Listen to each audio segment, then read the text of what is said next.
some action or On this mic? Test 1, 2, 3. Alright, I'm good.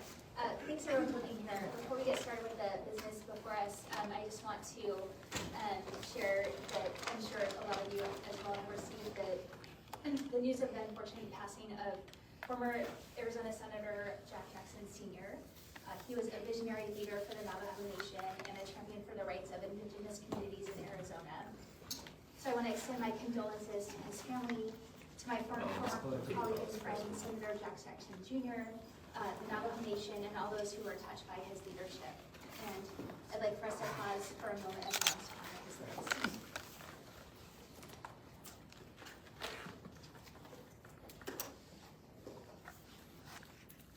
Thank you so much. We're gathered here today because for too long, our state has ignored tribal leaders' pleas for help addressing the crisis of missing and murdered Indigenous people. The Indigenous Peoples Caucus at the state legislature, along with other tribal leaders statewide, have been instrumental in raising awareness of how the MMIP epidemic is impacting people here in Arizona. I want to thank Senator Hatafli, former Senator Teslakai, Senator Gonzalez, Representative Sosi, Gila River Indian Community Lieutenant Governor Antone, and so many others that came before them. They worked across the aisle to build awareness, collect data, and impact positive change in their communities and in our state. It is time to turn the recommendations of the Bipartisan Study Committee on Missing and Murdered Indigenous Peoples into action. By establishing this task force on missing and murdered Indigenous people, we are taking the first of many steps to stop the abuse, exploitation, and violence against Indigenous people. This issue is as complex as it is heartbreaking. Over the past few years, tribal leaders, law enforcement, and the legislature have tried to understand this problem. Who are the missing? How many are there? What is working and what can be improved? But bureaucracy has been an obstacle to progress and meaningful reforms. This task force will bring together state and tribal leaders to find pathways to justice for the missing and murdered.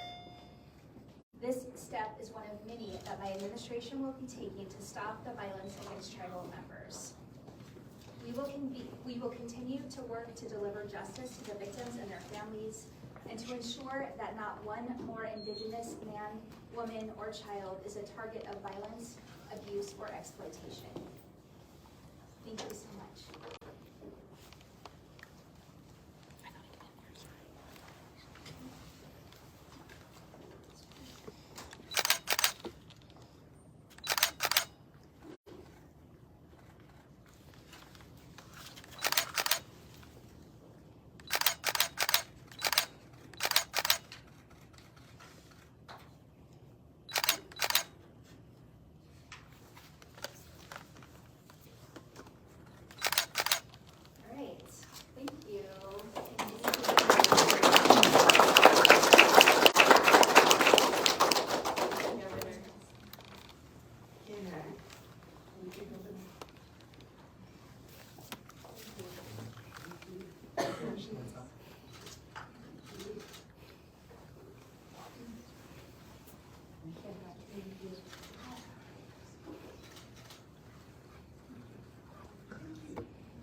I'm Senator Hatafli. Thank you very much for being present.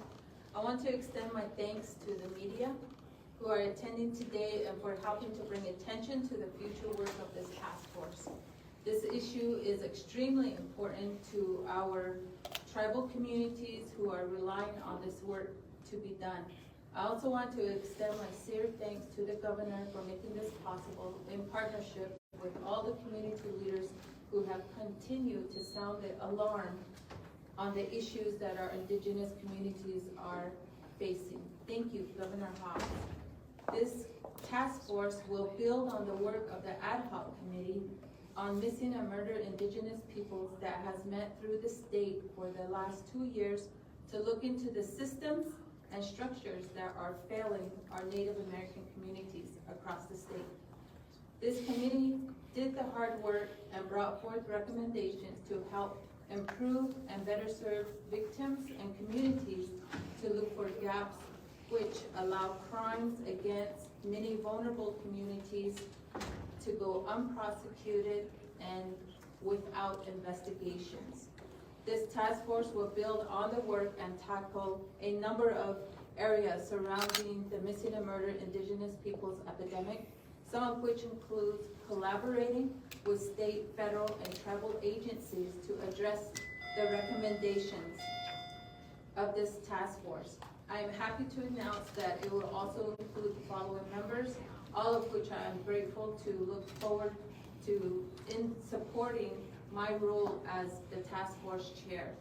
The Honorable Mr. Myron Sosi, he is the representative for Legislative District 6. He will be the vice chair. And then also Mr. Paul Etnier with the Department of Public Safety, and then 2 victims advocates, Ms. Valoria Imus Nahancia and Ms. April Ignacio. 2 representatives of tribal government, Ms. Monica Antone, the Lieutenant Governor of Gila River, she's there in the red, Jasmine Blackwater Nigrin, the First Lady of the Navajo Nation, Ms. Kim Russell with the Indian Health Services, and Mr. Alfred Urbina with the Pasquiyaki Tribal Court. And so we also have Lieutenant Christopher Hecaveria with the Maricopa County Sheriff's Office in the General Investigations Division. So one of the main objectives of this task force will be to work with law enforcement and tribal governments to continue to track and collect data on violence against Indigenous people, and then to propose legislation to address issues identified by the study committee and current task force, and submit a report on an annual basis to the governor, the president of the Senate, and the speaker of the House of Representatives, and provide a copy to the reports of the Secretary of State. So, and additionally, we also will be working with the Arizona Attorney General's Office. Thank you for your presence, Madam Attorney General. And then also to relevant entities to formulate effective programs and identify sustainable funding sources to help meet gaps that currently exist. Thank you.